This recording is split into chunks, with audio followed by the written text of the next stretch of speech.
तस्वीर तेरी दिल मेरा बहला न सकेगी।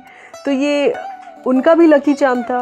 उनकी गज़ल, पहली गज़ल जो सुपर हिट ब्लॉकबस्टर हुई, जो 1 लाख कॉपीज़ बिक गई, वो मेरा भी लकी चार्म बन गया। यही गज़ल मैंने, ये 1944 की गज़ल थी और मैंने स्कूल कंपटीशन में 1997 में गाया। तो मन्ना डे जी ने ये, खैर वो दोनों बहुत अजीज़ दोस्त थे, बॉम्बे लाइफ में बहुत ही करीब दोस्त थे दोनों। बट उन्होंने एक बार यही कहा था कि सुन के थोड़ा सा जेलसी भी हो गई थी कि ये कैसे कोई ऐसे गा सकता है, इतना सॉफ्ट। मगर तलत नाना का ये था कि उनको कोई इंटरेस्ट ही नहीं था एक्टिंग में। दिल भी बड़ा रखते थे। जब उनका करियर चल पड़ा जी, और उनके पास मधुमती के गाने आए, तो उन्होंने खुद नहीं लिए, किसी और सिंगर को दे दिए सारे के सारे। सिंगर कौन था और क्यों दे दिए थे? केश जी की ज़िंदगी में कि उनकी सिचुएशन बहुत मुश्किलात से वो गुज़र रहे थे। तो तलत नाना ने बोला कि इन गानों की ज़रूरत मुकेश को है और ये इनको दे दो। ये दुनिया पंडित हरिप्रसाद चौरसिया की बांसुरी नहीं सुन पाती अगर तलत महमूद नहीं होते। फिर वही शाम, वही गम, वही तन्हाई। उसके बाद जो बांसुरी बजती है वो पंडित जी की है। तलत नाना was a visiting artist in AIR Cuttack radio, तब उन्होंने सुनी उनकी बांसुरी। एक बात नूरजहां की कर लेते हैं। अच्छा। उन्होंने उनका फ़ोन आया था तलत साहब को जी। क्यों आया था और क्या ऑफ़र था? और उन्होंने कहा, देखो तुम्हारे बहुत दीवाने हैं यहाँ पे पाकिस्तान में, बहुत लोगों को ज़रूरत है तुम्हारी आवाज़ की, अब तुम यहीं रुक जाओ। मगर उसके 20 साल बाद भी लोग उनके पीछे पड़े थे, भाई तुम इसी तरफ आ जाओ, यहाँ तुम्हारी बहुत ज़रूरत है, तुम्हारी उर्दू गज़लों की और सब। और मैं अपना एक आदमी भेजती हूँ और वो ब्लैंक चेक भेजेगा और 9 फिल्मों का कॉन्ट्रैक्ट और तुम्हारी मुंह मांगी रकम। बाल ठाकरे का इससे जुड़ा भी किस्सा है। उन्होंने अपने बाग से खुद फूल तोड़कर तलत साहब को भेजे थे। क्यों भेजे थे? बाला साहब ने उनको घर पे बुलाया और बोला कि मैंने इतने मराठी गाने सुने हैं, मगर तुम्हारी आवाज़ में ऐसा सोज है, ऐसा एहसास है कि मैंने कभी सुना ही नहीं मराठी गानों में। लेकिन नौशाद साहब का जिक्र होगा तो रफ़ी साहब अपने आप जी दिखाई देते हैं। किताब में आपने उस गोल्डन एरा के हवाले से हर सिंगर का जिक्र किया है जो तलत महमूद साहब की आवाज़ को मानते थे, लेकिन रफ़ी का कहीं जिक्र नहीं है। कि जब तलत नाना गुज़रे तो नौशाद साहब ने जब उन्होंने बात की उनके गुज़रने पे, तो उन्होंने उर्दू में एक लफ्ज़ बोला था जो मैं भूल रही हूँ। तगज़ुल गज़ल। जी, तगज़ुल गज़ल, मतलब you are the epitome of ghazal, मतलब आपकी आवाज़ ही गज़ल का डेफिनेशन है।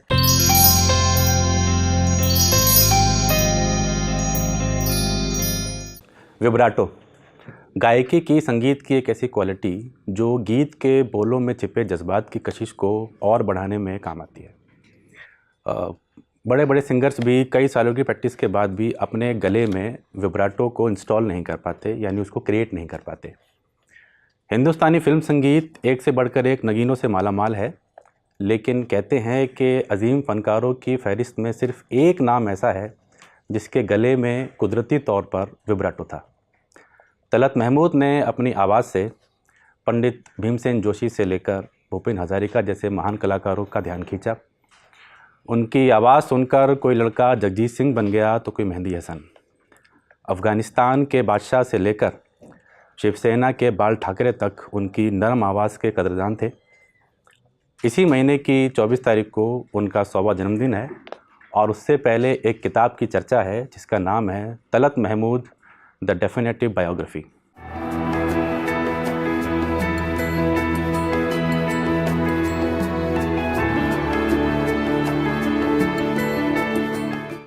जिसकी लेखिका और पत्रकार सहर जमा हमारे साथ आज मौजूद हैं। आज उनसे बात करेंगे उनके बम्बई नाना के बारे में। सहर, ये विब्राटो क्या होता है? मैं थोड़ा गलत प्रोनाउंस कर गया था, असल में वाइब्रेटो नहीं होता, विब्राटो होता है। ये क्या होता है और तलत साहब के गले में ये कुदरती तौर पर इसका मतलब क्या है? जी, और इससे उनको फ़ायदा क्या हुआ, कभी नुकसान क्या हुआ? जी, सबसे पहले दुष्यंत जी आपका बहुत शुक्रिया, आपने मुझे लल्लन टॉप के मंच पे बुलाया और आपके साथ इस किताब की चर्चा होगी।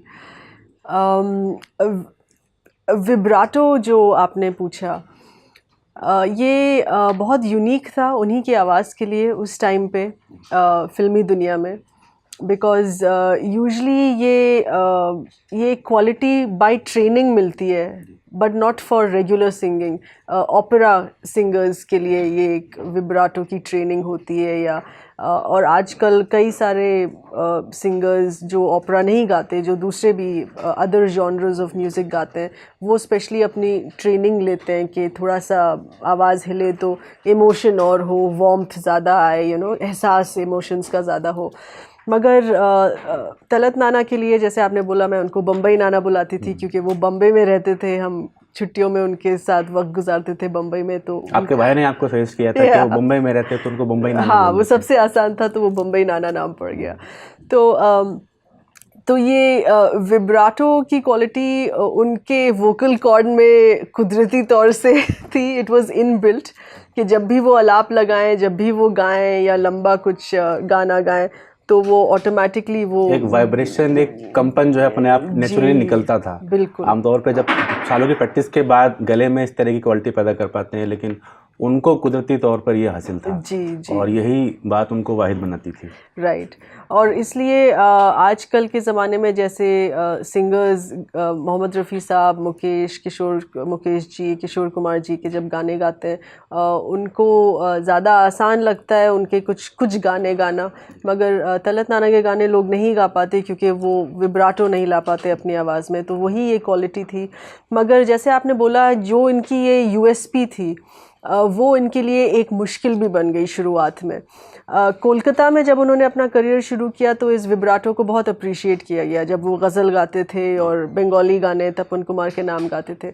मगर जब वो कोलकाता से बम्बई आए, बम्बई शहर के शोबिज़ इंडस्ट्री में शामिल होने, तब शुरू में उनके पहले पहला जो साल वहाँ पे गुजरा, या पहले कुछ महीने जो बम्बई में गुजरे, वो थोड़े मुश्किल में थे क्योंकि इवन दो उनकी गज़लें मशहूर हो चुकी थी। जो उनकी सबसे पहली कमर्शियल हिट जो था, तस्वीर तेरी दिल मेरा बहला ना सकेगी, वो उसी विब्राटो में गाया, उसी कंपन में गाया, और क्या ब्लॉकबस्टर हिट थी। मतलब उन दिनों के लिए, जब 1944 में ये गज़ल रिलीज़ हुई, 1 लाख कॉपीज़ बिकी। 1 लाख कॉपीज़ बिकी। उस वक्त सुपर हिट 300 कॉपीज़ बिकना माना जाता था, और ये 1 लाख बिक गया। तो this was like unheard of.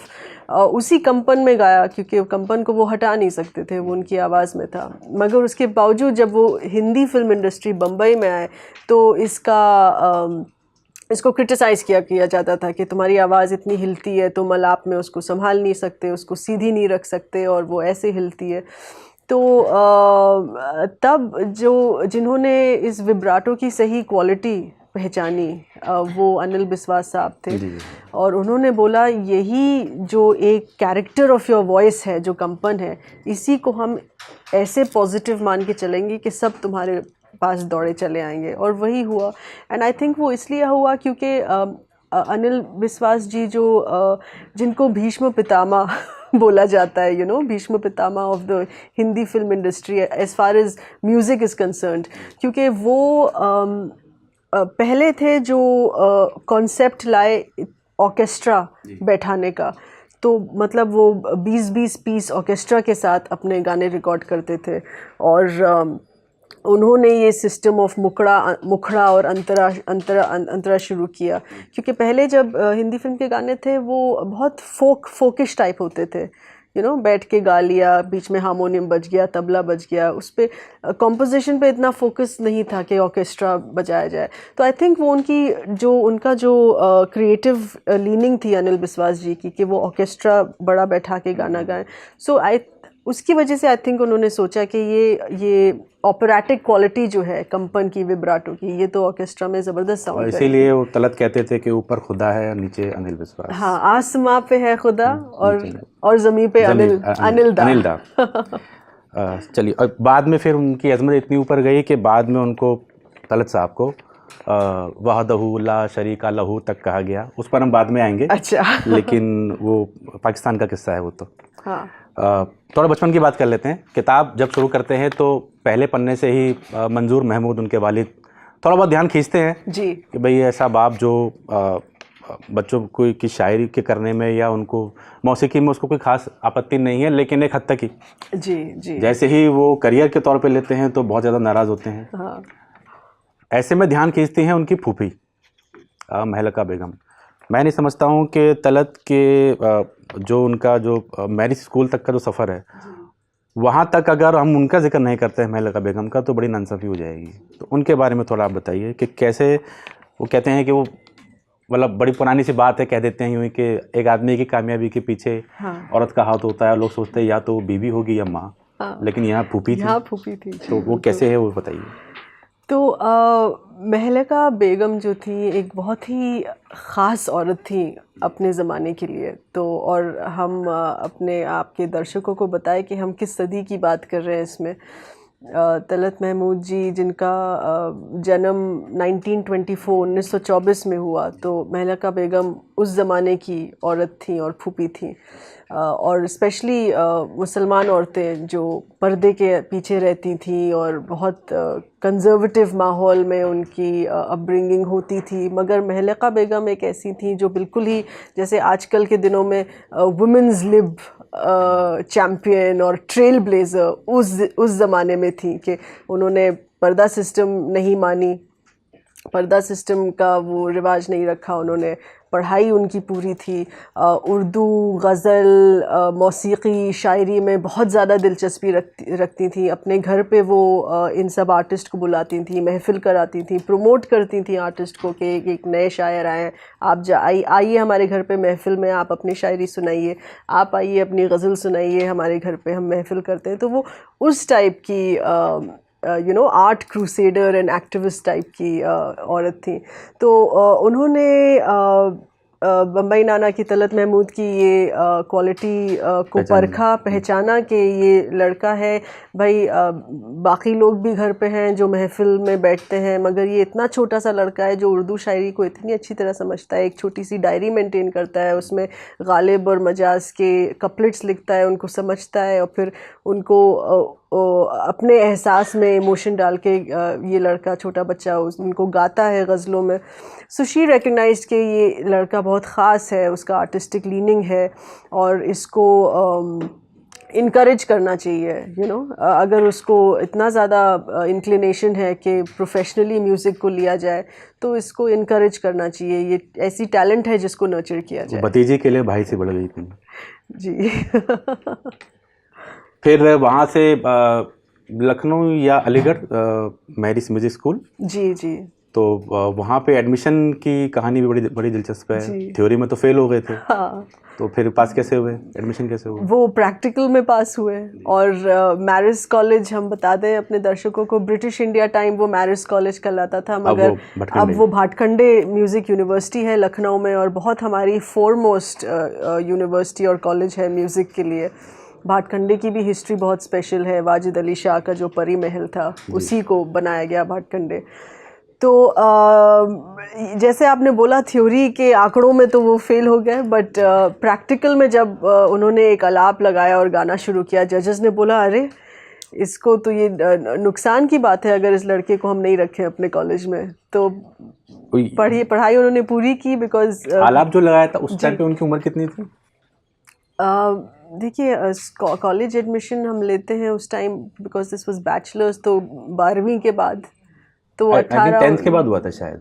नहीं, 10th के। तो हाँ। उम्र मेरे ख्याल से उनकी 13 या 14 साल से ज़्यादा नहीं रही होगी भाटखंडे के लिए। भाटखंडे तो कॉलेज था, तो he would be in his late teens. अच्छा जी जी। आप ये देखिए कि उस उम्र में जो आलाप, इतनी यंग एज में जो आलाप लगाया, वो 1953 में उनका एक गीत आया था, सपनों की सुहानी दुनिया। आई थिंक दिलीप साहब की मूवी थी। जी, दिलीप कुमार शिकस्त मूवी थी जी।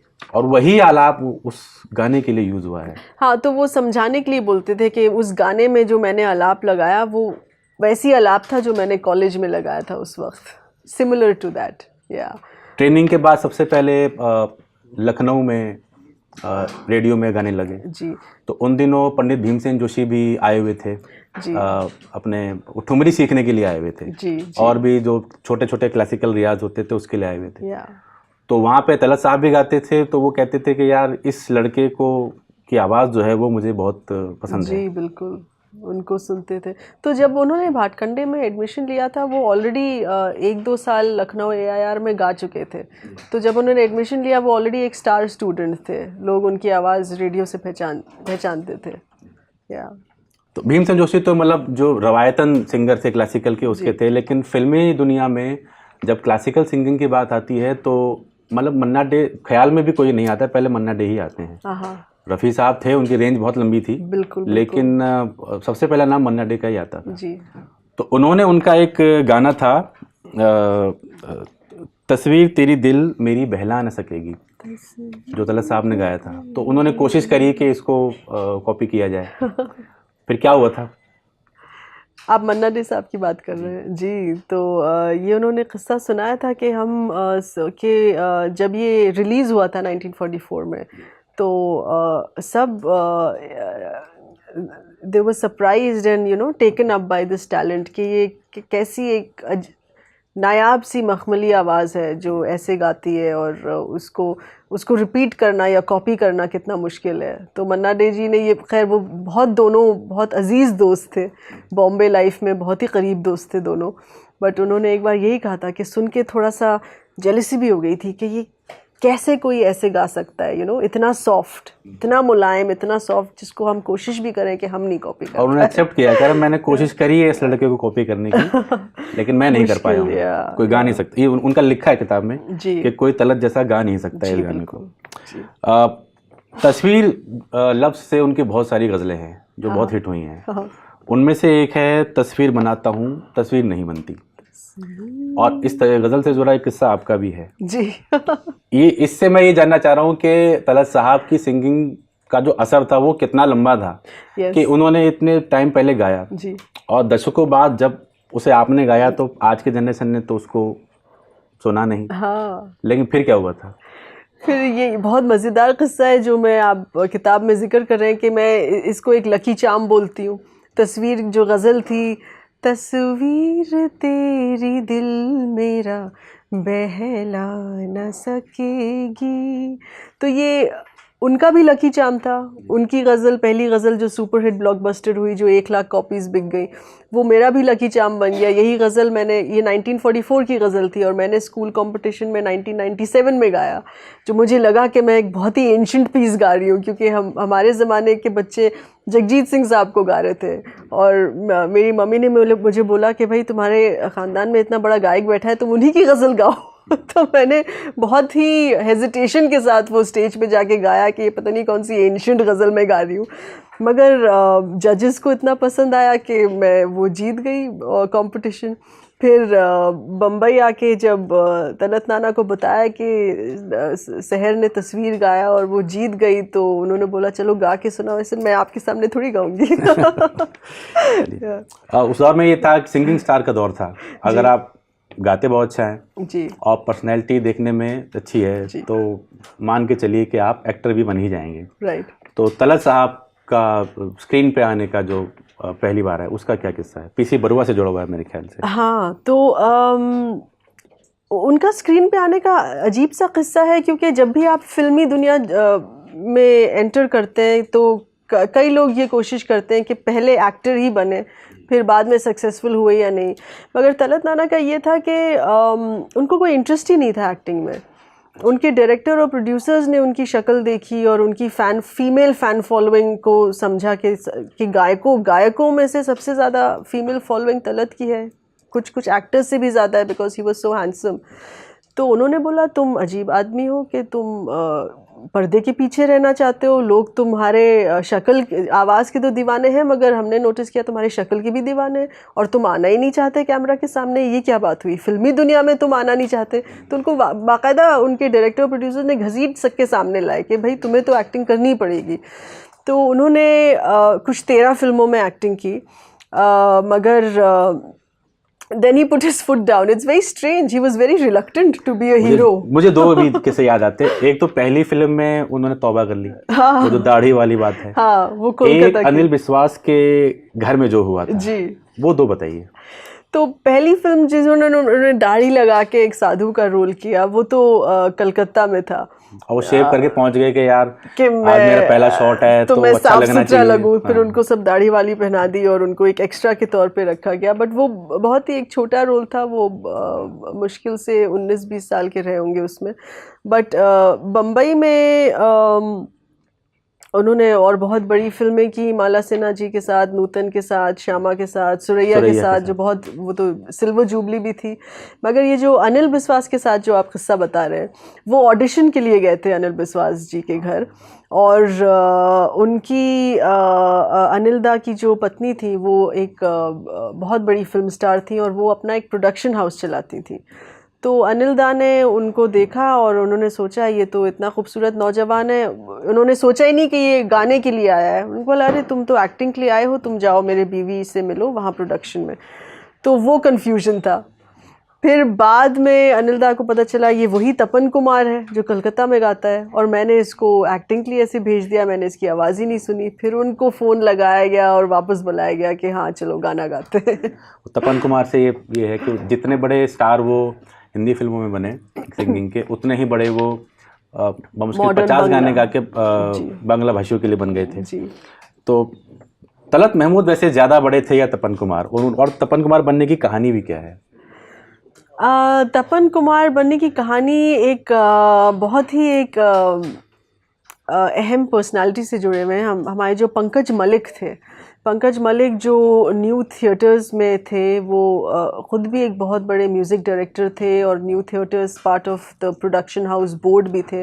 न्यू थिएटर्स एक ऐसा फिल्मी बैनर था जिसमें के.एल. साइगल और कन्नन देवी जैसे लोग काम करते थे। वो उस कलकत्ता टाइम का टॉप फिल्म बैनर था। और उस वक्त की जो 1944-45 ब्रिटिश इंडिया की जो हमारी इंडियन फिल्म इंडस्ट्री थी वो कलकत्ता में बेस्ड थी। शोबिज़ इंडस्ट्री हमारी कलकत्ता में थी। तो उन्होंने शुरुआत कलकत्ता से ही की थी। वो आए तो थे कलकत्ता गज़ल गाने, जब उन्होंने तस्वीर गाया तो पंकज मलिक ने उनका जो तस्वीर गाना रिकॉर्ड किया। उन्होंने बोला कि अब तुम्हारी आवाज़ बहुत पसंद आ गई और कलकत्ता में रह के तुम्हें बंगाली तो गाना ही पड़ेगा। तुम्हारी आवाज़ में वो स्वीटनेस है, जो भाषा में, बंगाली भाषा में जो स्वीटनेस है वो तुम्हारी आवाज़ में है। तो उन्होंने बोला भाई ये बिल्कुल पता नहीं है ये लैंग्वेज। तो उन्होंने बंगाली सीखी, फिर प्रोनंसिएशन सीखे, और पंकज मलिक साहब ने फिर उनको ये नाम दिया कि तलत महमूद बंगाली गा रहा है, शायद अजीब सा लगे लोगों को, तो ऐसा करें तुमको तपन कुमार का नाम देते हैं कि तपन कुमार बंगाली गाने गा रहा है, और तुम जब भी बंगाली में गाओ तो तपन कुमार के नाम गाओ, जब तुम्हें अपने उर्दू और हिंदी गज़लें और गाने गाने तुम तलत महमूद के गाने। तो ऐसे करते करते जो उस वक्त का एक मूवमेंट था, मॉडर्न बंगला म्यूज़िक का एक मूवमेंट चल रहा था उस वक्त, जो रविंद्र संगीत से हट के एक नया अपना एक वो बना रहा था, in the buildup to independence, you know, British India से हट के in the buildup to independence एक बंगला संगीत मूवमेंट था। तो Tapan Kumar was an important part of that movement because he was singing these modern Bangla songs. तो किताब पढ़ के मुझे ये लगा कि दिलीप कुमार को ट्रेजेडी किंग बनाने में, मतलब ऑब्वियसली उनकी एक्टिंग को ही सारा क्रेडिट जाता है, लेकिन म्यूज़िक एक बड़ा रोल अदा करता है जी। और ए मेरे दिल कहीं और, ए मेरे दिल कहीं और चल, ए मेरे दिल कहीं और चल। तो इस गाने के मतलब इसको फिल्म में ऐड करवाने के लिए डायरेक्टर ने अलग से शूट करवाया, मतलब शूट खत्म हो चुका था। जो ये तो आरजू की आप बात कर रहे हैं। आरजू जी, का जी, है। हाँ, तो ये एक दूसरा गाना है, ए दिल मुझे ऐसी जगह ले चल जहाँ कोई ना हो, ये जी। तो तो उसके ये बाद दिलीप अनिल साहब से तो बिस्वास उनका की ऐसा बात। रिश्ता बना है कि वो दशकों तक वो बना ही रहा। जी। इनफैक्ट अभी जब मेरे एक बुक टॉक में फिल्म मेकर मुजफ्फर अली साहब आए थे, तो वो ये ट्रेजेडी किंग फेस की बात कर रहे थे। तो उन्होंने बड़ी इंटरेस्टिंग चीज़ बोली। उन्होंने बोला कि ऐसी आवाज़ जो दिलीप कुमार को अमर कर जाए, क्योंकि हम लोग सिर्फ दिलीप कुमार साहब की एक्टिंग की बात करते हैं, मगर जैसे मैंने किताब में भी लिखा है कि उनका जो ट्रेजेडी किंग फेस था वो उनकी तलत महमूद की आवाज़ के बिना इनकम्प्लीट था। तो मुजफ्फर अली साहब ने एक ऐसी खूबसूरत बात कही कि ऐसी आवाज़ जो दिलीप कुमार को अमर कर जाए। So I think that was a really phenomenal thing to say. Rafi से पहले वही उनकी आवाज़ बने। जी बिल्कुल। और मतलब जब रफ़ी भी जब अपने जलवा में रहे तब भी मतलब कह नहीं सकते कि वो उनकी आवाज़ है, दोनों ही उनकी आवाज़ बने रहे जी। लेकिन पहले शायद तलत साहब बन गए थे। और उन्होंने कहा भी था कि मेरे जो दिलीप कुमार साहब का एक कोट भी है जो मैंने किताब में इंक्लूड किया है कि he was my music soul. His voice was my musical soul. You know, I mean, इस तरीके से suitable था। दिल भी बड़ा रखते थे जब उनका करियर चल पड़ा जी। और उनके पास मधुमती के गाने आए तो उन्होंने खुद नहीं लिए, किसी और सिंगर को दे दिए सारे के सारे। सिंगर कौन था और क्यों दे दिए थे? तो ये किस्सा हमारे घर में इसके बारे में बात होती थी। इट वाज पब्लिकली इसके बारे में किसी इंटरव्यू में या किसी मैगज़ीन को कभी ऐसे कुछ बताया नहीं गया और हम लोग को घर में पता था कि ऐसी एक बात हुई थी। पब्लिक वेरिफिकेशन अभी कुछ साल पहले ही आया था तो मैंने सोचा मैं भी अपनी किताब में बता ही दूँ। पब्लिक वेरिफिकेशन जब आया, जब मधुमती फ़िल्म की 50वीं सालगिरह मनाई जा रही थी, तो जो फिल्म मेकर थे बिमल रॉय, उनकी बेटी ने एक किताब द मेकिंग ऑफ मधुमती लिखी। तो उसमें उन्होंने ये पब्लिकली वेरीफाई भी कर लिया कि ये किस्सा हुआ था। और ये किस्सा ये था कि जब मधुमती फ़िल्म बन रही थी तो दिलीप कुमार साहब थे और बिमल रॉय थे फिल्म मेकर, और उस वक्त दिलीप कुमार साहब की आवाज़ तलत महमूद थे। तो सारे गाने, पूरा एल्बम मतलब उन्हीं के नाम था कि सारे गाने तलत ही गाएंगे। बट उस वक्त उनके जो दोस्त थे, जो गायक मुकेश जी थे, उनकी सिचुएशन थोड़ी टाइट चल रही थी, रिकॉर्डिंग्स मिल नहीं रही थी। बिकॉज़ एक आर्टिस्टिक लाइफ में, स्पेशली इन फिल्म्स, चाहे आप सिंगर हो, कोरियोग्राफर, डायरेक्टर, एक्टर, बहुत जब अप्स होते हैं तो बहुत हाई होते हैं, जब डाउन्स होते हैं एकदम से तो बिल्कुल रॉक बॉटम हो जाता है और फ्लक्चुएट करता रहता है। तो उस वक्त एक ऐसी सिचुएशन थी मुकेश जी की ज़िंदगी में कि उनकी सिचुएशन बहुत मुश्किलात से वो गुज़र रहे थे। तो तलत ने बोला कि इन गानों की ज़रूरत मुकेश को है और ये इनको दे दो। तो उन्होंने ख़ास करके एक मीटिंग में मतलब बैठ के दिलीप कुमार और बिमल रॉय को बैठ के समझाना पड़ा कि मैं इस वजह से दे रहा हूँ क्योंकि उसको ज़रूरत है, तो किसी को किसी इस बात का बुरा ना लगे। बट हैरत की बात ये है, अगर मैं इसको समझने की कोशिश करूँ कि एक आर्टिस्ट होने के नाते, क्योंकि आर्टिस्ट के जो अपॉर्चुनिटीज़ होती हैं वो थोड़ी लिमिटेड होती हैं करियर में। अगर आप बहुत लकी हैं, आपको बहुत सारी अपॉर्चुनिटीज़ मिलती रहेंगी, साल में रिकॉर्डिंग्स बहुत ज़्यादा नहीं होती जी, तो जो भी आपको अपॉर्चुनिटी मिलती है आप वो ले लेते हैं दोनों हाथों से। मगर तलत नाना ने ऐसे किया कि सिर्फ एक गाना मुकेश जी को नहीं दिया, मतलब पूरी फिल्म का एल्बम ही दे दिया, मतलब सारे ही गाने दे दिए। तो I feel it was really a exceptional act of generosity and empathy for a friend कि सारे गाने मधुमती को मुकेश जी को दिए गए। और आलम कितना हिट हुआ उसका। जी बिल्कुल बिल्कुल। इसी कड़ी में फाइनेंशियल कंडीशन वाली बात तो नहीं है, लेकिन एक स्ट्रगलिंग स्टार, जी, ये दुनिया पंडित हरिप्रसाद चौरसिया की बांसुरी नहीं सुन पाती अगर तलत महमूद नहीं होते। तो उनको फिल्मों में लाने का क्या किस्सा था? इसमें बता दूं कि वो नए टैलेंट को भी आगे लाने में दिल बड़ा रखते थे। जी जी, जबकि वो खुद बहुत बड़े स्टार थे। जी जी। जब आपने नए टैलेंट की बात की तो इसमें सुमन कल्याणपुर जी भी थी, जिनको हाल ही में पद्म भूषण मिला, और उनकी आवाज़ लता दीदी से बहुत मिलती थी। इनफैक्ट कई गाने उन्होंने डुएट्स मोहम्मद रफ़ी साहब के साथ गाए, तो ऐसा लगता था वो लता रफ़ी का डुएट है, बट वो एक्चुअली सुमन कल्याणपुर रफ़ी का डुएट होता था। तो उनको भी उन्होंने ही स्पॉट किया तलत नाना ने एक कॉलेज कॉम्पिटिशन में, जब वो गा रही थी और वो इतनी खूबसूरती से गा रही थी। तो उनका जो पहला फिल्म ब्रेक था वो तलत नाना के साथ ही एक डुएट था और वही उनको लाए थे फिल्म इंडस्ट्री में। बट पंडित जी की जैसी आप बात कर रहे हैं, पंडित हरिप्रसाद चौरसिया, जिन्होंने मेरी किताब में फॉरवर्ड भी लिखा है, और उन्होंने एक बहुत ही खूबसूरत कनेक्ट के बारे में लिखा है कि क्या उनका एक कनेक्शन था एज एन आर्टिस्ट, और वो यकीन नहीं कर पाए कि वो उनके गाने में बांसुरी गाएंगे, क्योंकि वो इतने खूबसूरत राजा जैसे आदमी थे। वो उनके वही लफ्ज़ हैं कि ये बिल्कुल राजा जैसे आदमी थे, और मैं तो उनको सिर्फ तलत महमूद नहीं, उस्ताद तलत महमूद कहूँगा कि इतना खूबसूरत आदमी मैंने कभी देखा नहीं। तो वो भी बहुत एक्साइटेड थे कि जब वो स्टूडियो के अंदर आए, और ये आप जिस गाने की बात कर रहे हैं वो फिल्म जहाँ आरा की है, सबसे ही ज़्यादा मदन मोहन जी की जो मशहूर गज़ल है, फिर वही शाम, जी। फिर वही शाम, वही गम, वही तन्हाई।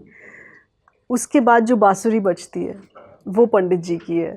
और तलत नाना ने पंडित जी को पहली बार AIR कटक में सुना था, और AIR कटक में उन्होंने अपनी शुरुआत की बांसुरी बजाने की। तो एक बार तलत नाना was a visiting artist in AIR Cuttack radio, तब उन्होंने सुनी उनकी बांसुरी।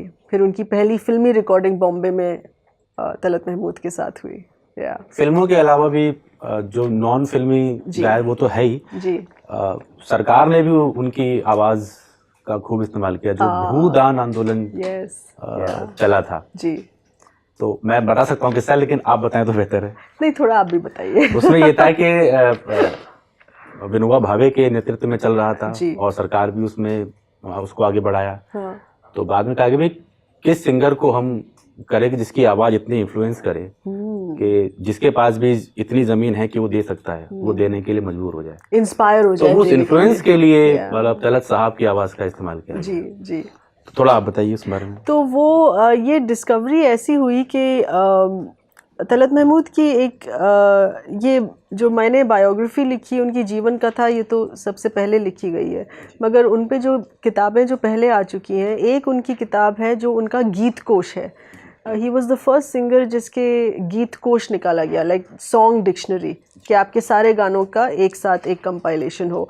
तो वो गीत कोश को मैं पढ़ रही थी अपने रिसर्च के टाइम। तो उनके रीजनल सॉन्ग्स बहुत थे, तो कुछ गुजराती गाने आए, तो मैंने बोला ये तो बहुत इंटरेस्टिंग है, पता किया जाए कि कौन से गुजराती गाने हैं। तो मैंने वो गुजराती गाने पढ़े, फिर दोस्तों वगैरह से उनका ट्रांसलेशन मांगा, और फिर उस रिसर्च के दौरान पता चला कि ये गुजराती गाना भूदान ही था।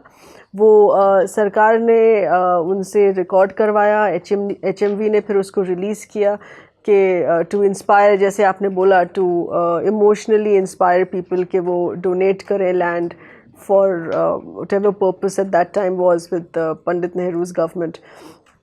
तो उनके रीजनल सॉन्ग्स रिसर्च करते टाइम ये आया कि मुझे जब पता चला गुजराती उन्होंने गाया, तो क्यों गाया, कैसे गाया, तो तब ये पता चला। पहली पंचवर्षीय योजना में ये काम हुआ था। बिल्कुल। तो लेकिन तो आप ये नहीं लिखा है कि किसी ने जमीन बेची कि नहीं बेची। हाँ, मगर it was a successful movement, और अगर HMV ने रिकॉर्ड कराया तो यकीनन सब जगह रेडियो में बजा होगा।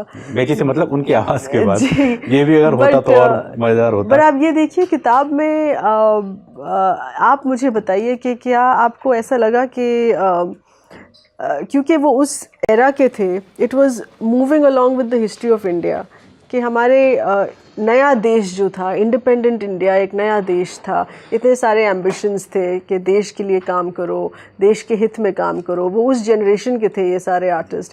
So it's really moved along with the development of the country. वैसे भी एज ए गायक के तौर पे देखा जाए जी, तो केवल यही देखना है कि भाई आवाज़ का असर कितना था।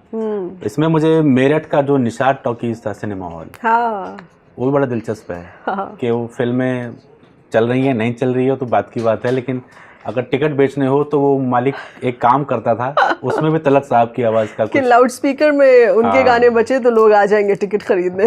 उनके गाने बजते और लोग इकट्ठा हो जाते थे। जी जी। एक बात नूरजहां की कर लेते हैं। अच्छा। उन्होंने उनका एक फ़ोन आया था तलत साहब को, जी, क्यों आया था और क्या ऑफ़र था? तो नूरजहां बेगम का फ़ोन तलत महमूद को तब आया था जब वो कराची में एक टूर के लिए गए थे, म्यूज़िकल टूर के लिए, और उनके भाई वहाँ थे, वो अपने भाई के साथ रह रहे थे, कमाल महमूद के साथ।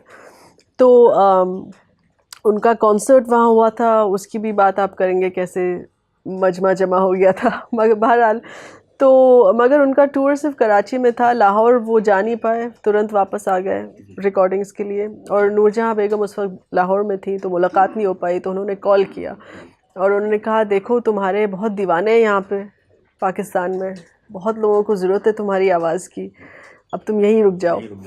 और ये क़िस्सा जो था इंडिपेंडेंस के बहुत बाद का था, क्योंकि 1947 में इंडिपेंडेंस हुई, आपने इरादा कर लिया कि भाई हम तो हिंदुस्तान में रहेंगे, हम भारत का हिस्सा हैं, और ये क़िस्सा जो था वो 1960s का था, अर्ली 1960s का। तो the decision had already been made that you want to stay in India and you want to live your life as an Indian. मगर उसके 20 साल बाद भी लोग उनके पीछे पड़े थे, भाई तुम इसी तरफ आ जाओ, यहाँ तुम्हारी बहुत ज़रूरत है तुम्हारी उर्दू गज़लों की और सब। और मैं अपना एक आदमी भेजती हूँ और वो ब्लैंक चेक भेजेगा और 9 फिल्मों का कॉन्ट्रैक्ट और तुम्हारी मुंह मांगी रकम, जो लिखना है लिख दो। जो लिखना है लिख दो। और अब किसी कलाकार को कोई बोले मुंह मांगी रकम, और कलाकार जैसे आप जानते हैं स्ट्रगल करते रहते हैं, अप्स एंड डाउन्स होते रहते हैं, बट उनको एक ऐसा ऑफ़र दिया जाए कि तुम सरहद के इस पार रुक जाओ और ब्लैंक चेक ले लो और मुंह मांगी रकम भर दो। तो उन्होंने बोला भाई ये तो बहुत आपके बड़ा दिल है आपकी ये बात करने के लिए, मगर मैंने तो अपना इरादा 1947 में ही बयान कर लिया, मैं कहाँ रहना चाहता हूँ और मुझे ये इनकार करना पड़ेगा। यहाँ पे जिक्र आता है एक रिटायर्ड अधिकारी का, जी, जिसका नाम तो आपने नहीं लिखा है, लेकिन आपने कहा है कि उसने अपने एक आर्टिकल में कह दिया कि तलत साहब तो पाकिस्तान चले गए थे। कौन था वो अधिकारी और बाद में आपने कैसे इस चीज़ को? जी भाई उनका नाम मैंने लिखा भी नहीं है और मैं नाम भूल भी चुकी हूँ अब। मगर वो किस्सा मेरे दिल को बहुत बड़ा धक्का दिया। किस्सा है कब का? किस्सा अभी का है, 2019 का। अच्छा। और उस वक्त जिस पब्लिकेशन में ये ऑनलाइन ओपिनियन कॉलम आया कि ये बोला कि तलत महमूद भी ऐसे थे जो हिंदुस्तान को छोड़ के पाकिस्तान चले गए। और बताइए तलत महमूद एक ऐसे शख्सियत हैं जिसमें भारत सरकार ने पद्म भूषण दिया, जिसने भारत सरकार ने उनके नाम कमेमोरेटिव स्टैम्प रिलीज़ किया। और मैं सोच नहीं पाई कि किसी के दिमाग में इतना बड़ा कन्फ्यूजन कैसे हो सकता है कि एक इतने फेमस आदमी जिसकी हर बात रिकॉर्डेड है as part of Indian history, वो कन्फ्यूजन किसी के दिमाग में कैसे हो सकता है। या तो कन्फ्यूजन था या तो इल इंटेंट था, I don't know, I can't say whether it was a mal intention और वेदर इट वाज कन्फ्यूजन। बहरहाल इत्तेफाक से मैं उस वक्त उसी ऑर्गेनाइजेशन में काम कर रही थी, मैं उसके ऑर्गेनाइजेशन के टेलीविज़न विंग में काम करती थी और ये ऑर्गेनाइजेशन का ऑनलाइन प्रिंट विंग था। जी। तो मैंने कुछ पता किया टीम से इंटरनली, कुछ नंबर ढूंढे, बात की उनके टीम से कि ये आर्टिकल कैसे चला गया पब्लिक में। और आपको तो पता है कि जब इंटरनेट में ऑनलाइन में ऐसी कोई गलत बात जाए, वो कॉपी पेस्ट होकर रिपीट होती रहे, तो फिर आप लड़ते रहिए, लोगों को समझाते रहिए ये फेक न्यूज़ है या पोस्ट ट्रूथ है। तो फिर मैंने उनसे एडिटर से बात की, ऐसे देखिए आप, आई डोंट थिंक आपके प्लेटफॉर्म पे ऐसी भयानक गलत बात होनी चाहिए, आप इसका कुछ करिए। तो उन्होंने फिर उसको एडिट करके डिलीट करके सही बात रिलीज़ की। एंड मैं समझती हूँ मैं बहुत खुशकिस्मत थी उस वक्त कि मैं उसी ऑर्गेनाइजेशन में काम कर रही थी और मुझे पता भी नहीं था ये ऑनलाइन आर्टिकल आया था, किसी और ने मुझे भेजा लिंक के। तो मुझे उस बात से बहुत बड़ा धक्का लगा। 16 भाषाओं में उन्होंने गाने गाए जी, पूर्वोत्तर से लेकर पूरे साउथ नीचे तक, मलयालम तक गाने तेलुगु, मलयालम। तो उसमें बीच में यूपी भी पड़ता है और वहाँ आती है भोजपुरी। तो आज के डेट में भोजपुरी काफ़ी मशहूर संगीत है लेकिन बदनाम भी है। तो तलत साहब ने भी कुछ भोजपुरी गीत गाए थे। आप हमें बताइए कि उस टाइम पे गीत कैसे बनते थे और उन्होंने कौन से गाने गाए? एक तो है लाल लाल हटवा पे, अगली लाइन उसकी क्या है? लाल लाल होठवा से बरसे ललिया। तो भाषा तो मीठी है, मीठी छेड़खानी वाली भाषा है। और उस वक्त का जो कॉम्पोजिशन था गाने का वो उसी टाइप का था, मेलोडियस, ज़्यादा झटके मटके वाले टाइप का नहीं था जैसा आज है। हाँ, जैसे आज है। थोड़ा सा सुनने में अजीब लगेगा कि उनकी आवाज़ से, क्योंकि कई लोग बोलते हैं कि उनकी बहुत तमीज़ वाली आवाज़ थी। अभी परसों ही मुझे किसी ने बोला कि वो भी एक पत्रकार थे और उन्होंने देवानंद साहब के साथ एक इंटरव्यू किया था। तो देवानंद साहब ने उनको बोला कि जब तलत मेरे लिए गाते थे तो मैं बड़ा तमीज़ में आ जाता था। मैं अपने हाथ वाथ कम हिलाता था, सरवर कम हिलाता था। मैं सोचता था भाई ये बहुत ही तमीज़दार वाली आवाज़ है, इसमें थोड़ा सीरियस और थोड़ा डिग्निटी, रिस्पेक्टफुली कुछ मेरे जेस्चर्स हों। उनके इतने सारे हिट्स हैं उनके साथ, specially the film fair award winning जाएँ तो जाएँ कहाँ, जो जुहू बीच पे बैठ के गाते हैं, I forget the name of the film, but जाएँ तो जाएँ कहाँ। तो उस टाइप की उनकी आवाज़ थी कि बहुत ही ये तमीज़दार आवाज़ है, तो अजीब सा लगता है कि वो भोजपुरी कैसे गाएंगे। मगर आप उसको सुनिए, आपके दर्शक सुने, वो ऑनलाइन है, बड़ा मीठा मीठा साउंड करता है भोजपुरी भी उनकी आवाज़ से। बाल ठाकरे का इससे जुड़ा भी किस्सा है। अच्छा, हाँ। उनका नाम आते ही मतलब सीधा एक इमेज बनती है जी। कि भाई ये एंटी मुस्लिम है। हाँ। लेकिन उन्होंने अपने बाग से खुद फूल तोड़कर हाँ। तलत साहब को भेजे थे। क्यों भेजे थे? अब ये देखिए, इतना ख़ास, जैसे हम अपने न्यूज़ के भाषा में बोलते हैं, एक्सक्लूसिव किस्सा है। जी। और मैं खुशकिस्मत हूँ क्योंकि वो मेरे नाना थे, तो मुझे ऐसे एक्सक्लूसिव किस्से बहुत पता हो गए। और ये किस्सा मेरी मम्मी ने मुझे बताया जी। क्योंकि वो एक बार स्कूल से वापस आई और तलत नाना के वाज में ये बहुत खूबसूरत गुलाब के फूल रखे हुए थे और उन्हें बोला, भाई ये कहाँ से आए इतने खूबसूरत, ये मुझे चाहिए। छोटी बच्ची थी उस वक्त जब वो स्कूल से आई, और किसने दिए, तो तब पता चला कि बाल साहब ठाकरे ने, बाला साहब ने उनको हाई टी पे बुलाया अपने घर, और उस वक्त उन्होंने कुछ मराठी गाने गाए थे। और उसी साल के आसपास उनको महाराष्ट्र गवर्नमेंट का singer of the year award भी मिला था for one of his Marathi songs. यश है अमृत झाला, ऐसा था मराठी गाना। तो अवार्ड भी मिल गया था उसके लिए। जी, महाराष्ट्र सरकार की तरफ से अवार्ड दिया गया था। तो तब उन्होंने बाला साहब ने उनको घर पे बुलाया और बोला कि मैंने इतने मराठी गाने सुने हैं, मगर तुम्हारी आवाज़ में ऐसा सोज है, ऐसा एहसास है कि मैंने कभी सुना ही नहीं मराठी गानों में।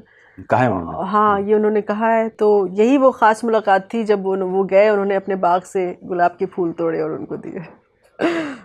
मतलब खूबसूरत किस्सा है, because it's also an insight into how many lives an artist touches, and all different type of lives. चाहे आप पत्रकार हो, आप राजनीति में हो, आप बिजनेस में हो, आप पॉलिटिक्स में हो, आर्ट की तो कोई बाउंड्रीज भी नहीं होती, वो सरहद के पार भी लोगों को छूता है और अक्रॉस प्रोफेशंस भी लोगों को छूता है।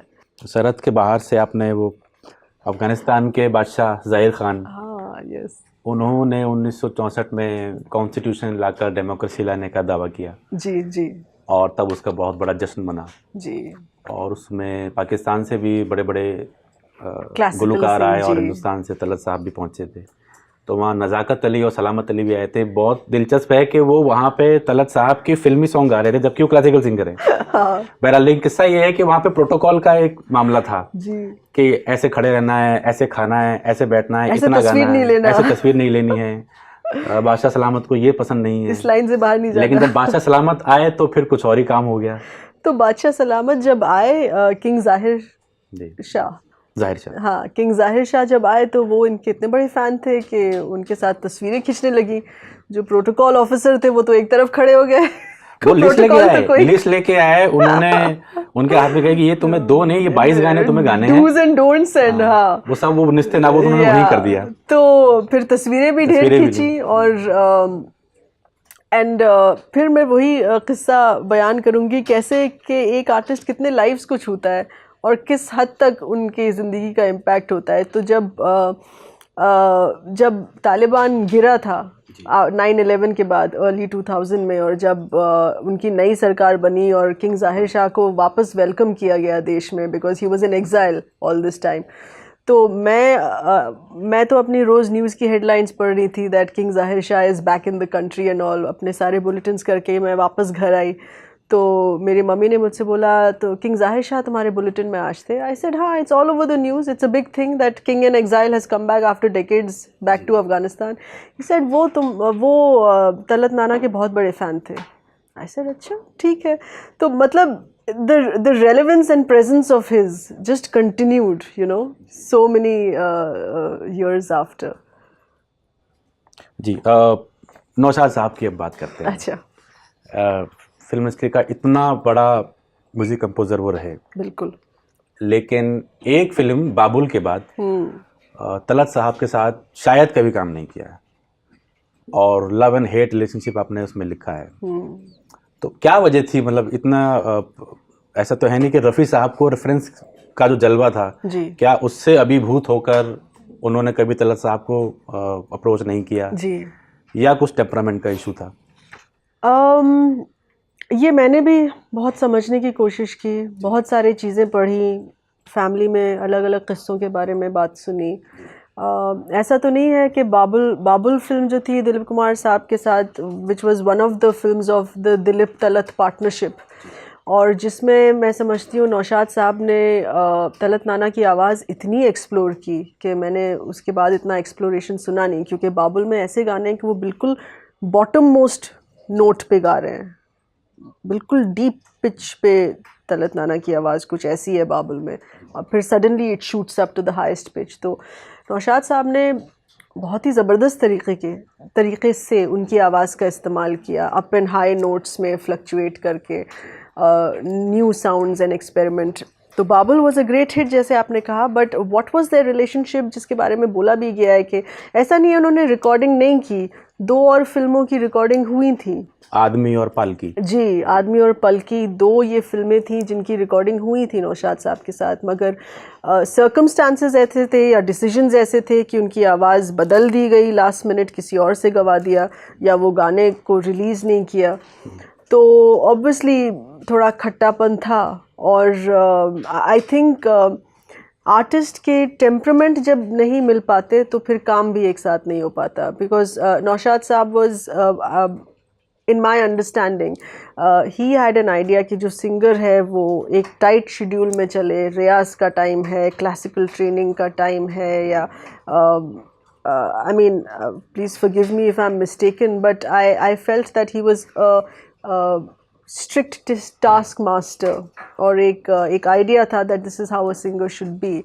But on the other hand Talat नाना was more experimental and exploring new ideas and new, तो वो गज़ल भी गाते थे, नॉन फिल्मी, उनका जो नॉन फिल्मी गज़ल करियर है वो बहुत स्ट्रॉन्ग रहा है। इनफैक्ट उन्होंने इंडिया में जो इंडिपेंडेंट गज़ल म्यूज़िक इंडस्ट्री है वो उन्हीं ने इस्टेब्लिश की, उन्हीं को देखते दूसरे आए। तो वो नॉन फिल्म एक्सपेरिमेंट भी करते थे, गज़ल के जॉनर में भी एक्सपेरिमेंट करके गिटार और ड्रम्स लगाते थे, रीजनल सॉन्ग्स भी गाते थे, वर्ल्ड टूर्स भी करते थे, फिर एक्टिंग भी करते थे।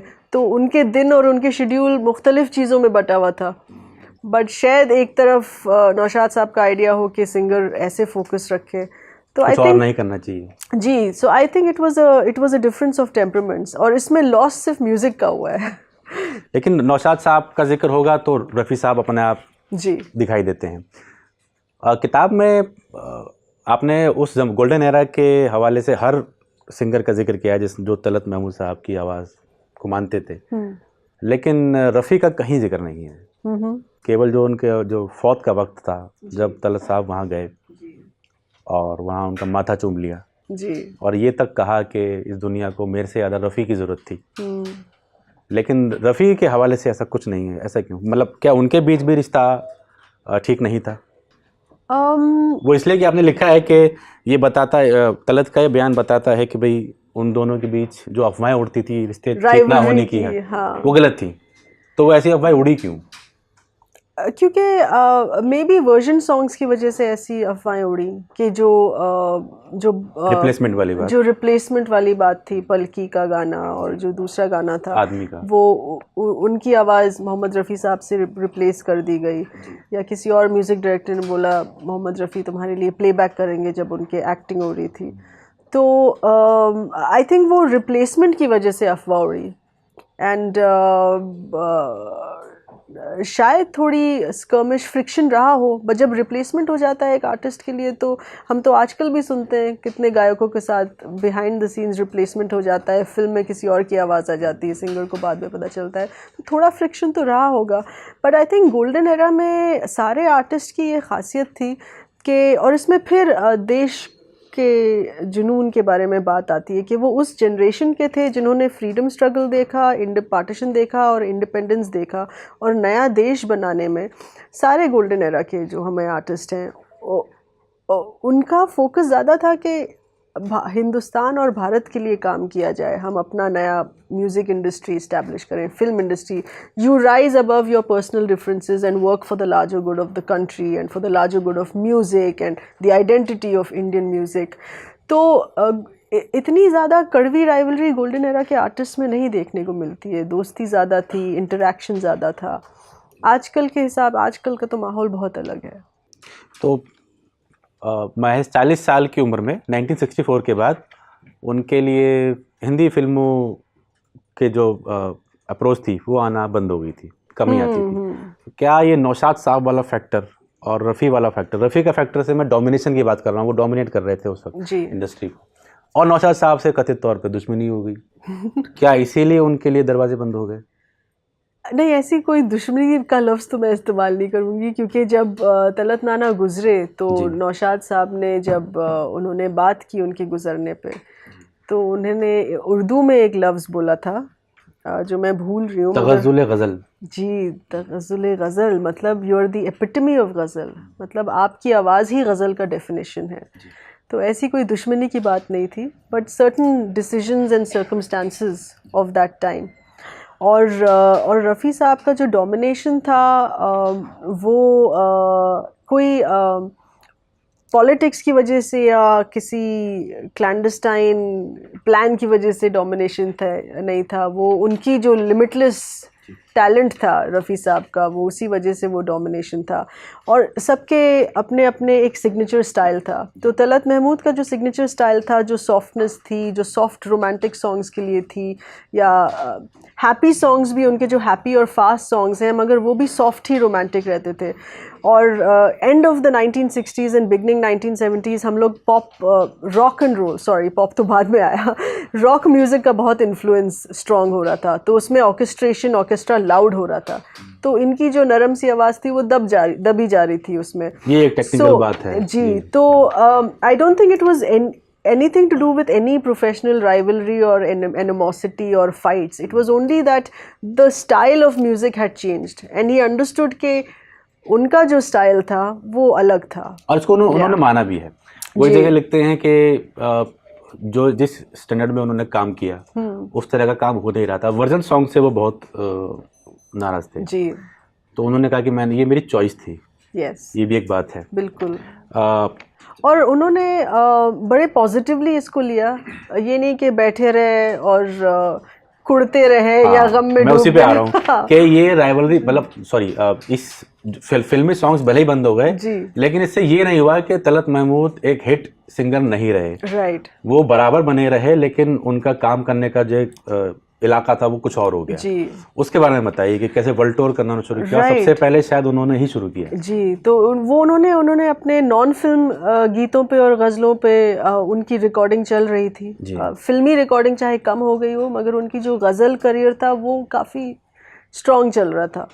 और फिर आपने वर्ल्ड टूर्स का बात किया, वो इंडिया के पहले प्लेबैक सिंगर थे जिन्होंने वर्ल्ड टूर शुरू किया, जिन्होंने ये शुरुआत की। वो 1956 में था। तो 1956 में तो he was in the peak of his career. उनके फिल्मी गाने थे, उनके एक्टिंग असाइनमेंट्स थे, उनके गज़लें भी चल रही थी। तो उस वक्त उन्होंने ये world tour east African countries में शुरू किया इन 1956। तो वो सबसे पहले थे। तो उनको देखते उनके जो दोस्त थे, मुकेश जी, लता दीदी, उन्होंने सुना कितना सक्सेसफुल वर्ल्ड टूर है। उनके टूर से पता चला कि एशियन डायस्पोरा में क्या डिमांड है गज़लों की और फिल्मी गानों की। उनको देखते फिर उन्होंने बाद में 70s में अपने वर्ल्ड टूर शुरू किए, उनके फ्रेंड्स ने। तो जब इनकी फ़िल्मी रिकॉर्डिंग कम हो गई बाय द लेट 1960s, तब उन्होंने वर्ल्ड टूर फिर से किक स्टार्ट किया। और उसकी शुरुआत में मैंने एक लफ्ज़ कॉइन किया। तो जैसे बीटल्स थे इंटरनेशनली, जो उनका क्रेज़ था वो बीटल मेनिया बोला जाता था, मतलब पागलपन बीटल्स का। तो उसको देखते मैंने ये चैप्टर का नाम लिखा तलत मेनिया। और वो इसलिए क्योंकि 1968 में जब बीटल्स यहाँ आए ऋषिकेश आश्रम में वक्त गुजारने, तो हिंदुस्तान में बीटल्स मेनिया चल रहा था, उसी साल 1968 में तलत महमूद कैरिबियन कंट्रीज़ में गए, वेस्ट इंडीज़ एंड ट्रिनिडाड, और जी वो ईस्ट अफ्रीका पहला था, और ये वेस्ट इंडीज़ में गया। तो वहाँ पे तलत मेनिया चल रहा था। और तलत मेनिया इसलिए बोला मैंने क्योंकि उनके जो कॉन्सर्ट मैनेजर थे, नंदी दुग्गल साहब उनका नाम है, बहुत दिलचस्प इंसान है। और मैं बहुत खुशकिस्मत हूँ कि वो अभी तक हैं और उनकी मेमोरी इतनी शार्प है। वो अभी कम से कम 91-92 इयर्स के होंगे।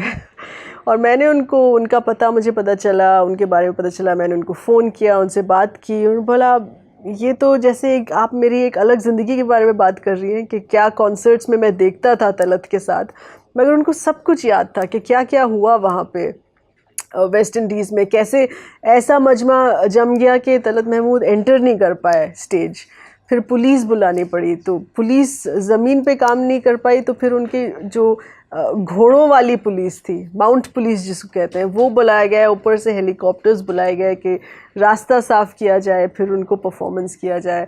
इंडियन डायस्पोरा से नहीं, मतलब वहाँ एशियन डायस्पोरा, वहाँ से भी आते थे और वेस्ट इंडीज़ के जो नागरिक थे वो भी आते थे। हाँ, उसमें लिखा है कि वो भले ही जो बोल हैं नहीं समझ में आए हो, केवल उनकी आवाज़ सुनने के लिए आते थे। जी जी। और आवाज़ के असर पे फिर एक ब्रह्म कुमारीज एक आंदोलन शुरू हुआ था जी। आई थिंक एक आदमी महिलाओं ने ही शुरू किया था जी। तो उसमें उनका जो मेडिटेशन सेशन होता था उसमें फोकस करने के लिए भी तलत महमूद की गज़लें चलाई जाती थी। वो क्या है किस्सा? हाँ, तो वो उनके एक फ़िल्म का गाना था, बदल जाए दुनिया न बदलेंगे हम, और ये वो लोग अपने मेडिटेशन सेशन में बजाते थे to bring in focus, to bring in peace and calm. उनकी जो उनका शायद एक वेबसाइट है या यूट्यूब चैनल भी है ब्रह्म कुमारी का, और उसमें भी वो ये गाना है कि ये सुनाया जाता था शुरू के तौर में, उनका मूवमेंट की जो शुरुआत थी तो ये बजाया जाता था क्योंकि उनकी आवाज़ सुन के बहुत सुकून और शांति मिलती है, तो यही एक है जिसमें आप मेडिटेशन के मूड में आ जाएं। तो अब मेहंदी हसन की बात करते हैं। अच्छा। ऑल टाइम ग्रेटेस्ट गज़ल गुलकार माने जाते हैं। बिल्कुल। लेकिन वो बनते ही नहीं अगर उन्होंने 4 साल तक सिर्फ तलत महमूद को ना सुना होता। उनकी बेइज्जती भी हो गई थी एक स्कूल या कॉलेज के एक म्यूजिकल उसमें रिकॉर्डिंग में। हाँ। वहाँ से निकल कर कैसे उन्होंने वो तय किया कि तलत महमूद को पहले सुनूंगा, और फिर उसके बाद अचानक ही वो आया तो ब्लास्ट की तरह सामने आया, वो ज़रा बताइए।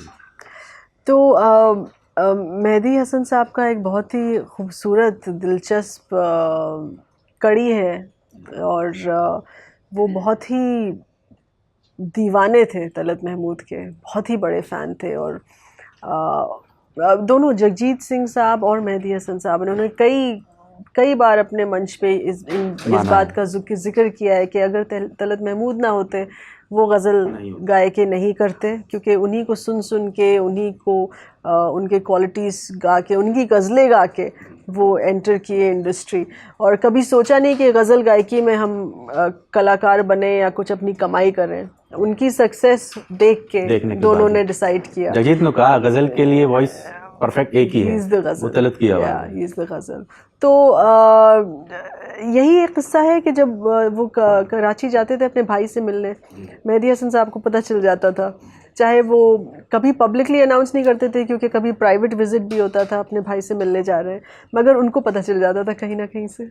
और जैसे उनके भतीजे रिशाद महमूद ने किताब में बोला भी है, जो वहाँ के पत्रकार हैं, उन्होंने भी बोला है कि वो एक गुलाब का फूल लेके आते थे और कहते थे कहाँ है तलत साहब, बताओ मुझे, मैं जा रहा हूँ घर, उनके कुर्ते पे लगाऊंगा मैं। और बहुत उनकी हार्ट टू हार्ट टॉक भी होती थी, और एक आर्टिस्ट के लिए इतने खुल के अपनी कमज़ोरियों के बारे में बात करना एक दूसरे कलाकार के साथ, आई थिंक बहुत बड़ी बात है। जब उन्होंने इस मेहदी हसन साहब ने इस बात का जिक्र किया कि भाई मैं तो ऐसी आवाज़ लेके पैदा नहीं हुआ, मगर मैंने जब भी अपना रियाज़ किया आपको सुन के रियाज़ किया, और यही कोशिश हुई कि आप जिस तरीक़े का एहसास अपने गज़लों में लाते हैं वो मैं भी लाऊं। और ये मेरी जैसे तपस्या रही है 4 सालों की, till I was ready to sing, कि उन्होंने पहला गाना जो मंच पे 2 गज़लें गाई अपनी, और दोनों तलत महमूद की गज़लें थी, और उसमें पैसे फेंके गए, और 13,000 14,000 रुपये, 60 साल पहले की बात है जी, और उस टाइम पे इतने पैसे लुटाए, 14,000 14,500 रुपये इकट्ठा हो गए। हाँ। तो ये उसमें वो कॉलेज में सिंगिंग वाले किस्सा ये था कि वो गा रहे थे और हुटिंग हुई, और किसी ने कह दिया कि तुम्हारी आवाज़ ऐसी है, जाके लेडीज सेक्शन में गाओ, आदमी में मत गाओ, तो उनको बहुत दिल पे लग गई ये बात। जी। और उन्होंने तय किया कि अब बनकर ही आऊँगा, तो 4 साल तक उन्होंने तलत साहब को सुना है और अपना रियाज और किया। फिर वो रियाज तो किया है यही वो उसपे, उनकी तपस्या और थी। फिर उसके बाद वो Yeah. सामने आए हैं। जी, कि उन्होंने एक्टिंग भी की बिकॉज उनको खुद शौक नहीं था। उनके प्रोड्यूसर्स, जो फिल्मी प्रोड्यूसर्स और डायरेक्टर्स थे, वो चाहते थे। तो जब उनका बम्बई की फिल्मी दुनिया में एक बड़ा डेब्यू लॉन्च किया गया, उस फिल्म का नाम था दिल नादान। तो उस पर न्यूज़पेपर में इश्तहार आया, एड्स दे गए, who wants to be Talat Mahmood's co-star. You know, it's like a Miss India contest that you sign up and you apply for it. तो इस तरीके से उस पर अप्लाई किया गया कि एक्ट्रेसेस और एस्पायरिंग फीमेल लीडिंग एक्टर्स ने फॉर्म भरे न्यूज़पेपर के, और फिर बुलाया गया, फिर शॉर्टलिस्ट की गई। तो जो उनकी जो 2 को स्टार्स थी, पीस कंवल और श्यामा, वो उनकी को स्टार्स थी दिल नादान में। तो बहुत बड़ा ब्लॉकबस्टर डेब्यू था। फिल्म तो इतनी हिट हो नहीं पाई, मगर Talat Mahmood as an actor establish हो गए उससे। और फिर उनकी एक्टिंग की भी गाड़ी चल पड़ी, जिसमें उन्होंने नूतन के साथ एक्ट किया सोने की चिड़िया में, श्यामा के साथ लाला रुख में एक्ट किया, सुरैया के साथ उनकी बहुत हिट जोड़ी थी। उनकी 2 फिल्म्स थी, उनमें से एक फिल्म जो वारिस थी वो सिल्वर जुबली बनी। तो शुरू की फिल्म्स में आप अगर वो फिल्में देखें तो आप देख सकते हैं कि वो थोड़े टाइट हैं कैमरा के सामने, थोड़े अनकंफर्टेबल हैं, बहुत शाय तरीके के इंसान हैं, इतना ज़्यादा एक्सप्रेस नहीं कर रहे। बट उनकी जो फिर लेटर फिल्म्स थी, जैसे सोने की चिड़िया में, तो बहुत मैच्योर एक्टिंग की उन्होंने, बिकॉज उसमें उनका एक नेगेटिव रोल था, जो नूतन के साथ रोमांस करते हैं और फिर उनको धोखा दे देते हैं बाद में। और लाला रुख श्यामा में भी बहुत अच्छी एक्टिंग की, जिसमें कॉमेडी था, लाइट हार्टेडनेस थी। तो in my view and observation उनकी एक्टिंग तो इम्प्रूव हो रही थी फिल्म बे फिल्म। वो ज़्यादा कंफर्टेबल हो रहे थे कैमरा के सामने, इजी हो रहे थे, एक्टिंग इम्प्रूव हो रही थी। मगर फिर भी, और सक्सेस भी हो रहा था, बहुत हिट्स भी हो रही थी, मगर वो सिंगिंग में ही इतने डेडिकेटेड थे कि उन्होंने फिर छोड़ दी। मतलब वो ये बार-बार बहुत कहते ही रहे कि मतलब पहला प्यार तो सिंगिंग ही है। और ये एक बहुत अजीब सी चीज़ है, क्योंकि जब लोग फिल्म ज्वाइन करते हैं, उनको ये खुशी होती है कि वो पर्दे के सामने आए और उनको मौका मिले। बट इनको इतने मौका मिले, इतने फिल्म मिले, कि उन्होंने फिर बाद में छोड़ ही दिया। यू नो, फौज को मोटिवेट करने में हमेशा आगे रहे। बिल्कुल, बहुत कॉन्सर्ट किए हैं फौज के लिए। उसमें उनमें से कोई किस्सा सुनना चाहे तो?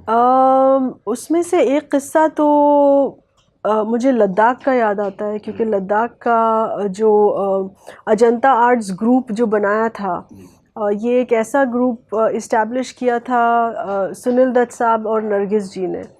तो वो ग्रुप इसलिए बनाया गया कि हमारे जो फ़ौज की ट्रूप्स की डिफ़िकल्ट सिचुएशंस और कंडीशंस में हौसला अफजाई के लिए, मोरल बूस्टर के लिए परफॉर्मेंस की जाए। तो एक उनका लद्दाख का किस्सा है, जब उन्होंने वहाँ लद्दाख में जाके ट्रूप्स के लिए गाना गाया। जब उन्होंने बोला इतनी मुश्किल हो रही थी, ग्लव्स पहन के हारमोनियम बजाया, सांस फूल रही थी एलिवेशन की वजह से।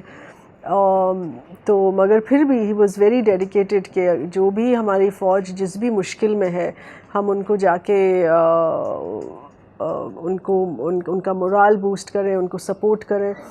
लिबरेशन वॉर जो हुई थी बांग्लादेश में, उसमें काफ़ी डिटेल किस्सा किताब में लिखा है कि क्योंकि इंडियन आर्मी के सपोर्ट और हेल्प से लिबरेशन वॉर जो हुई थी बांग्लादेश में, तो जब न्यू लीडरशिप जब आई बांग्लादेश में after the liberation war, in which the Indian army was still helping in that vacuum that was created after the making of a new nation, वहाँ जाके उन्होंने इंडियन ट्रूप्स के लिए बांग्लादेश में अपने कॉन्सर्ट किया और गाने गाए, बिकॉज वो they had just been part of a war, और बहुत वॉर के सीन्स देखे थे उन्होंने। वो ख़ुद भी बहुत डिस्टर्ब हुए थे। उनको एक रिलीफ कैंप में वो गए, जिनमें औरतों का रेप हुआ था और फैमिली मर्डर्स वगैरह हुए थे, तो वो लोग रिलीफ कैंप में रह रहे थे, तो वो ख़ुद भी पर्सनली बहुत डिस्टर्ब थे उससे। मगर उन्होंने जो गाने वहाँ गाए, और बंगाली कनेक्ट भी था, तो कई उन्होंने अपने बंगाली गाने भी गाए वहाँ पे, और फिल्मी गाने भी गाए। तो he was always very dedicated towards the cause of the nation. And मैं फिर यही कहूँगी, ये एक उनकी ही बहुत बड़ी ख़ासियत नहीं थी, ये गोल्डन एरा आर्टिस्ट की भी ख़ासियत थी। आर्टिस्ट उस टाइम के थे जो देश के हित में काम कर रहे थे, चाहे वो अपने कला का भी काम कर रहे थे, डायरेक्टली गवर्नमेंट के साथ काम नहीं कर रहे थे, मगर यही था कि हम अपनी तरफ से जो भी काम करें देश के हित में की जाए। किसी एक प्लेटफॉर्म पे या किसी एक गीत माला में पूरे तलत महमूद को अगर सुनना है तो पहले राकेश प्रताप सिंह को जानना पड़ेगा जी। उस आदमी के डेडिकेशन पर कुछ बताइए और कैसे वो उनसे मिले और वो कैसे पूरा तलत गीत कोश जो बना उसकी कहानी बहुत ज़बरदस्त है। बिल्कुल, इसलिए मैंने किताब में एक पूरा चैप्टर उनके नाम डेडिकेट किया है कि ये एक ऐसे फ़ैन थे जो तलत महमूद के गाने लिखने लगे और उनकी डायरी पे डायरी तैयार हो गई और उस टाइम पे जब एलपी था और जब कैसेट आता था जिसको स्टॉप फॉरवर्ड रिवाइंड करके रिपीट किया जाए, जब मतलब आप कुछ लफ्ज़ नहीं समझे, आप कुछ लिरिक्स नहीं समझे, उसको फिर रिवाइंड करो, एलपी का नीडल हरकत हटा के फिर लगाओ, उसको रिपीट करो और सुनो और लिखो। तो वो इतने बड़े फ़ैन थे और वो प्रोफेशनली तो प्रोफेसर थे कानपुर में, मगर ये इनका एक शौकिया काम था कि तलत महमूद के सारे गाने लिखे जाए। तो जब उन्होंने तलत महमूद से मुलाकात की, उन्होंने अपने जीवन में तो शायद 1960s वगैरह से शुरू कर लिया था, मगर जब तलत महमूद से जब उनकी मुलाकात हुई finally in the late 70s या 80s में, 1980s में, उन्होंने ये प्रपोज़ल दिया था, देखिए आपके गानों का एक गीत कोश बनाते हैं, एक सॉन्ग डिक्शनरी, और ये किसी गायक का पहले हुआ नहीं था हिंदुस्तान में, जिसमें सिर्फ आपके गाने हों। आपके तो कुछ तकरीबन 800 गाने हैं और इसमें हम फिल्मी गाने भी लगाएंगे, नॉन फिल्मी गाने भी लगाएंगे, गज़लें भी लगाएंगे, रीजनल सॉन्ग्स भी लगाएंगे, सारे गाने। और आपके नॉलेज में आपने कितने गाने गाए हैं, कहाँ कहाँ उसका इन्फॉर्मेशन है, वो दीजिए। और प्रोफेसर सिंह ने बोला मैं अपनी तरफ से भी बटोर के सब लगाता हूँ। तो वो क्रोनोलॉजिकली कुछ ऐसे गाने भी हैं जो उन्होंने ऑल इंडिया रेडियो लखनऊ के लिए रिकॉर्ड किए थे, जो कैसेट या एलपी में विजिबल वो अवेलेबल नहीं है, वो ऑल इंडिया रेडियो के आर्काइव्स में है, वो गाने भी उन्होंने इंक्लूड किए। तो सारे, और वो मेरे रिसर्च का भी एक बहुत बड़ा हिस्सा था। आपकी तो पूरी फैमिली लग गई थी उस काम में, ये बनाने किताब में मेरी किताब में। हाँ, हार्ट अटैक के बाद भी मतलब उन्होंने कॉन्सर्ट तो अपने जारी रखे टूर में जी, लेकिन उनकी जो विब्राटो जो है वो उनका कितना रह गया और उसका सिंगिंग पे कितना असर पड़ा? तो ये 1980s की आप बात कर रहे हैं जब उनका हार्ट अटैक हुआ था। तो मुश्किल से कुछ महीनों बाद ही was back in the recording studio and then he was back in his world tours as well. तो ये बात मैं ख़ुद नहीं बोलूँगी, मगर मैं कविता जी को इसमें कोट करना चाहूँगी। हमारी जो गायक हैं कविता कृष्णमूर्ति जी, वो बहुत एक खूबसूरत इंसान है। उन्होंने बड़े प्यार से मुझसे बात की जब मैंने बोला मैं ये किताब लिख रही हूँ, और उनके एक्सपीरियंसेस बहुत इंपॉर्टेंट हैं क्योंकि it's a reflection into his Talat Mahmood's time when he was on concert tour in the 1980s। तो वो उनकी फ़ीमेल आर्टिस्ट होती थी, वो बहुत यंग आर्टिस्ट थी, वो उभरती कलाकार थी। तो वो मन्ना डे साहब के साथ और तलत महमूद साहब के साथ फ़ीमेल आर्टिस्ट रहती थी डुएट्स गाने के लिए कॉन्सर्ट्स में। तो उन्होंने मुझे ख़ास तौर से, मतलब मैंने उनसे ये सवाल नहीं पूछा, मगर उन्होंने ये अपनी तरफ से बोला कि बहुत लोग तंज करके बोलते थे कि अब ये बुज़ुर्ग हो रहे हैं, इनकी आवाज़ फिसल रही है, ये बात नहीं कर पा रहे ठीक से, या हार्ट अटैक के बाद कुछ असर हुआ है। बट वो तो नेचुरल है, हार्ट अटैक के बाद सबकी आवाज़ पे असर होता है। बट कविता जी ने ख़ास तौर से एक कोट करके बोला कि जब वो गाना गाएं, चाहे बोलने में उनकी आवाज़ कमज़ोर लगे, जब वो गाना गाएं तो उनकी आवाज़ वॉज परफेक्ट। एंड जो आपने सवाल पूछा है, I would like to answer it through her quote only, कि ये उन्हीं की कही हुई बात है कविता जी की, कि जब वो गाना गाते थे तो एब्सोल्यूट परफेक्शन था। आप कह ही नहीं सकते थे कि ये एक एजिंग आर्टिस्ट की आवाज़ है। तो आखिरी दिनों की बात कर लेते हैं। पार्किंसन से वो डायग्नोस हो गए थे। नहीं, एक्चुअली वो ओल्ड एज का रिलेटेड था, पार्किंसंस नहीं था। हाँ, लेकिन मैं बीबीसी की डॉक्यूमेंट्री मैं देख रहा था, उसमें जिक्र है इस बात का। हाँ, तो वो उसको रेक्टिफाई भी करने की कोशिश की गई थी कि ये मतलब एक उनके ऑब्ituary में एक ये आया भी था पार्किंसंस का, मगर वो नकारा गया है। वो ओल्ड एज रिलेटेड था, इट वाज नॉट पार्किंसंस। जी, कैसे रहे आखिरी दिन उनके? कमज़ोर थे जी, जैसे ओल्ड एज के जो सिम्टम्स होते हैं कि चीज़ें भूल जाना या मोबिलिटी इफ़ेक्ट होना, स्पीकिंग इफ़ेक्ट होना, so they were all old age related things. बिल्कुल बहुत स्लो डाउन हो गए थे 90s में। तो तलत महमूद की ज़िंदगी पर लिखी गई किताब Talat Mahmood the definitive biography पर आज किताब वाला पे चर्चा हुई। किताब में उनसे जुड़े बहुत दिलचस्प किस्से और उनकी आवाज़ को लेकर बहुत कुछ कहा गया है, लिखा गया है, जिसे लिखा है लेखक और पत्रकार सहर ज़मा ने। आपको आज का किताब वाला कैसा लगा, हमें फीडबैक करके ज़रूर बताइए। आपका फीडबैक ही हमारे लिए इंस्पिरेशन है। नमस्कार।